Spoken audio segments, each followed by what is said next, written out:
Old Testament priest nga gipangalanan nga Eli. Siya ay usa ka alagad sa Ginoo ug siya ang in charge sa pagpadagan sa temple and subo ang nahitabo sa iyang kinabuhi. Maayo ang iyang pagsugod bilang usa ka leader, bilang usa ka ministro, bilang usa ka pari. Mas nabi kong pari, I'm not talking about Catholic priest, I'm talking about Old Testament priest. Amen. No? And then pagkauman, napasagdan niya ang iyang pamilya, napasagdan niya ang iyang ministry, napasagdan niya ang iyang gitawag nga responsibilidad sa pagmintina sa temple. Hangtod nga na nag-down ang gitawag nato nga gibuhaton sa Ginoo. Nahimo na lang sila nga kapandulan ngadto. So I think isa kini ka mensahe nga warning para sa inyo na dili lang ta magkumpiyansa kay nakaabot na ta sa ikawalo ka tuig. I hope na dili ta maging careless sa atong pagpangalagad, samot pataunta nga magdungag og kadasig sa atong pagpangalagad. Kay basit mapareho ta kay Eli nga nabungkag na lang ang buluhaton sa Ginoo. Maunang nahitabo sa ubang mga simbahan ang apostasiya, daghana na ang mga gipangkaon ng apostasiya, liberalism, modernism. Marami nang nagbiya sa Bible, marami nang nagbiya sa doktrina. Sayaw na lang makita mo sa simbahan ug unsa pa nga mga butang, ang wartahay na lang ang ginabuhat karon sa mga simbahan, dili na nakasentro sa Bible. So bilang speaker ninyo, gusto ko magdala og mensahe na mahagit kamo na ampingan ninyo ang nasugdan ninyo nga buhaton dinhi. Amen. For Samuel chapter 3, 1-3. Basahon nato. Pag-abot sa verse number 3, dunganan nato. Ako ang verse number 1, kamo ang verse number 2. O pag-abot sa verse 3, dunganan nato tanan. And the child Samuel ministered unto the Lord before Eli. And the word of the Lord was precious in those days. There was no open vision. And it came to pass the time when Eli was laid down in his place, and his eyes began to wax dim, that he could not see. Verse number 3. And when the lamp of God went out in the temple of the Lord, where the ark of God was, and Samuel was laid down to sleep. Magaampo kita. Langit nun o balaan na Diyos, personally, nagapasalamat ako na usa ako sa makawitness ng 8th anniversary ni ani nga simbahan. Yes, Lord. Salamat Ginoo nga pinaagi sa imong grasya ay naabot nila ang ikawalo ka tuig.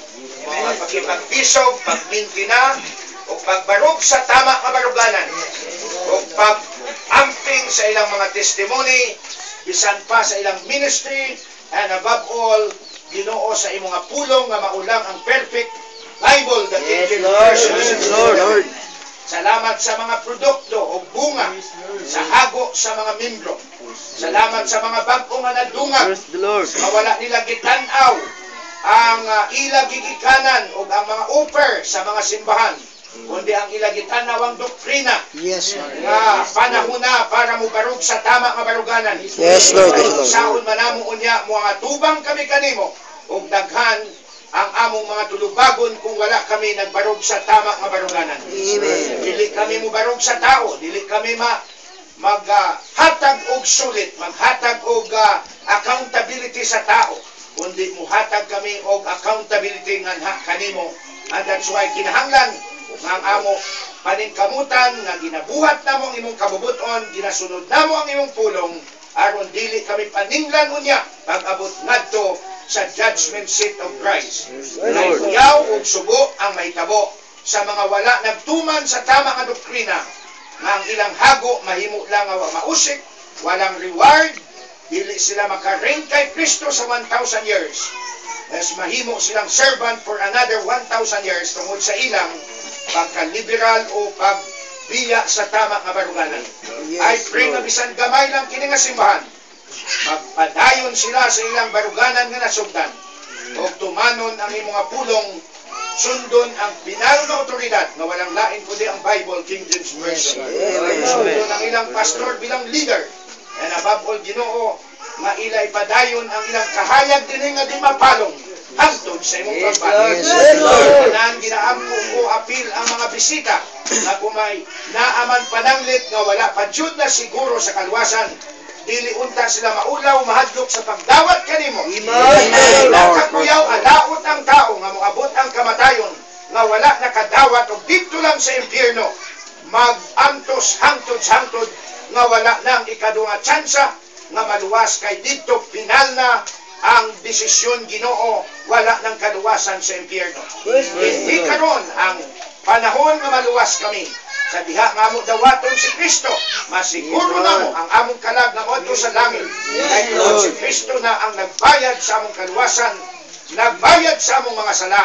Pag gidawat namo siya, sigurado nga maangko namo ang eternal life nga gina-offer niya sa mga tao. Salamat sa mga luwas na ikaw ang maghagit o padayon nga magligpon kanila nga maging fruitful sa ilang pagpangalagas. Kay ang Christian life dili lamang nga simba lang kada Domingo, kundi kinahanglan may madaog kami nga mga kalag, may naa kaming mahimo nga mga butang. At kung gikinahanglan nga kami magpagamit kanimo, nga mahimo kaming mga missionary preachers at mga Bible woman, mag-reach out ka, magtawag ka ba ng mga Kristohanon aron ma-maximize ang ilang potensyal. Salamat sa mga gasya, ang tanan amo nasalig sa ngalan ni Ginoong Hesus. Amen. Amen. Gusto ko ipasabot una sa tanan nga wala ko nagahagip sa inyo nga muadtong Bible school para mudaghan ang estudyante ko. Amen. Dili na mauang tumong. Or basin may huna-huna ta, sige ko hagip sa inyo nga mag-Bible school aron makuha tamo sa inyong simbahan. Kada graduate ng Bible school ko, ginabalik ko kamo sa inyong mga simbahan. Ang tuyog tumong nga kinahanglan kamo nga mga gipangtawag mo surrender sa Ginoo, kay walang revival mga higala, dili ta mo spread out sa atong nason kung magpabilin lang ta nga membro sa atong simbahan. Amen. Amen. During the time of the Dark Ages, bakit kamo nga nag-spread out nga kagamay ginapamatay pang mga Anabaptist? Kay halos tanan nga mga lalaki, mga preacher. Amen. Subo pa malandungon karon nga mo depende na lang ta kanunay sa pastor. Maraming mga young people sa simbahan nga mauna lang ang trabaho, lingkod, pamati, pauli. And then maura. May mga potential kamo nga pwede kamo mahimong mga missionary sa Amen. Amen. Isa ka na kangilngig nga bunga sa usa ka simbahan pag may mga men and women nga mag-surrender sa ilang mga kinabuhi. We are running out of time. Gamay na lang ang nabilin nga oras nato. And then ipansak nato tanan sa pastor ang responsibilidad. Siya tanan, kita lingkod lang pamay na singgit amen maura na nga samantala pwede naman kita mahimong mga pastor sa Diyos. Amen. Amen. Now kung di ka tinawag na preacher, wala gyapon los pag nag-eskwela ka. Kay human ka mag-eskwela, kung di ka man yun gitawag na pastor, mapuslan mo lang gyapon ang imong natunan sa Bible school, mahimo kang katabang sa pastor sa teaching ministry, or kaha magkaroon ng mga tinatawag na mga preaching sa gawas, isa ka sa magamit bisan nga dili ka mo pastor. So yan ang challenge ko sa matag mga membro sa simbahan. Minsan irony sa ato mo ingon ta King James only ta, pero usara ang nagalihok sa atong simbahan ang mga men, mga paralyzed, mga dili magamit sa bulaton sa Ginoo. Kay nga naman nagdepende ta lang sa usa ka pastor. Hindi malalis your pastor is fading. Ako pod nagkakaedad kami. Who will take over pag nawala ang inyong pastor? Is there somebody nga may kapasidad nga mo nang patay dayon ng simbahan pag namatay ang pastor? Kaya nga naman walang manunod sa footstep ng agad sa Ginoo. Wala ko ginaampo mamamatay na mida. Kung pwede lang nga dili kami mamatay, mas maayo. Pero husbon ko, dili na mao ang plano sa Ginoo. Multiplication ang gusto sa Dios. Walang one-man band, walang pastor na lang tanan, kaya na niyang tanan. Maunang nangamatay ang mga simbahan karon kay walang panunod, walang naga-surrender na mga men and women in the ministry. And sayang ang inyong mga potential sa oras na walang usa sa inyo na magpagamit sa Ginoo.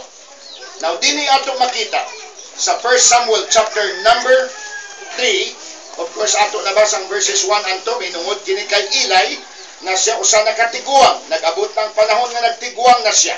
Kung inyo tun-an ang kinabuhi ni Eli, usbon ko, siya ay isa sa mga kaparian. He was one of the priests na nagadala ng temple worship, tabernacle worship. Ang trabaho mo sa tabernacle worship, of course, ang pagministeryo sa mga katawhan, ang pagmintina sa mga function dito sa sulod sa tabernakulo, and ang nahitabo diha, napasagdan niya ang iyang ministry, ang iyang responsibilidad, apil na ang iyang mga anak. Ang mga anak niya hindi nagiging mga believer, sila ay nagiging mga sanggano, kung sa Tagalog pa, meaning mga unbeliever sila. Ang ilagisamba si Biliayan, ang mga Diyos-Diyosan sa kalibutan, ang gitamas-tamasan nila ang temple sa Ginoo. Yan ay makita sa chapter 2, wala na tang time nga basahon, i-relate ko na lang sa inyo ang istorya. And then, pinadalan siya ng tao sa Diyos, giwarningan siya.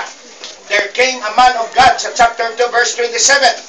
Chapter 2 verse 27, there came a man of God unto Eli and said unto him, Thus saith the Lord, Did I plainly appear unto the house of thy father when they were in Egypt in Pharaoh's house, and did I choose him out of all the tribes of Israel to be my priest, to offer upon mine altar, to burn incense, to wear an ephod before me?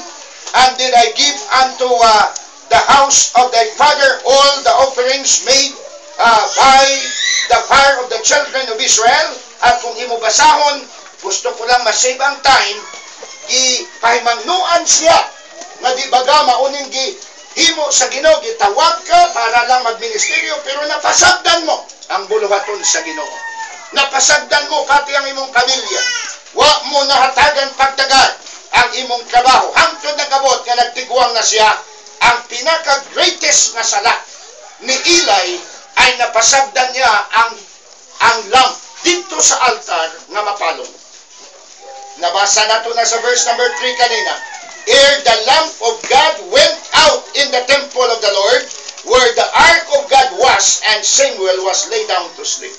Kung sambuti pasabot yan nga sa temple sa Ginoo dito sa pinaka-altar, ang lamp dito dapat dili mapalong. Kinahanglan magsigana siya padayon bilang kahayag dito sa Ark of the Covenant, bilang ilaw doon sa pinaka-altar. Kaya ang altar, yun ang lugar saan ang Panginoon nagmamamanifest. Doon siya nagapadayag sa iyang presensya.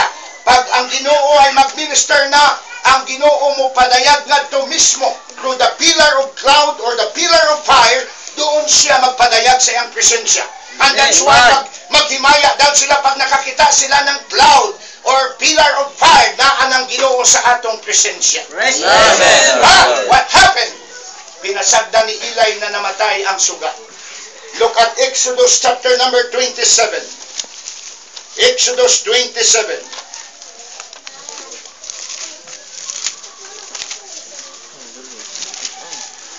Kung ano ang balaod, minungod aning kahayag gani. In Exodus 27 verse 20, ang balaod nga gisugo sa Ginoo kay Moses.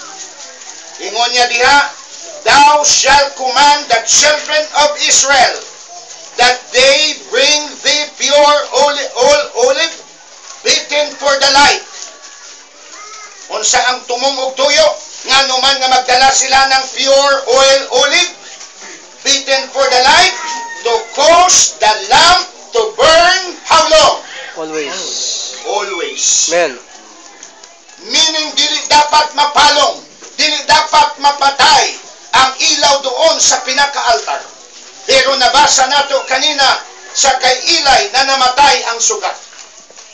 And of course, kung ipadayon nato basa, naagaw ang Ark of the Covenant ng kaaway, nangamatay ang iyang mga tao, namatyan pa sila ng pila ka libo ka mga men tungod sa kapabayaan ni Eli na pasagdan niya na namatay ang sugat ngadto sa altar. Ang mensahe ko karon nga buntag ay para hagiton kamo o tituluhan ko kini. I titled the message this morning, Keep your lamp burning. Amen.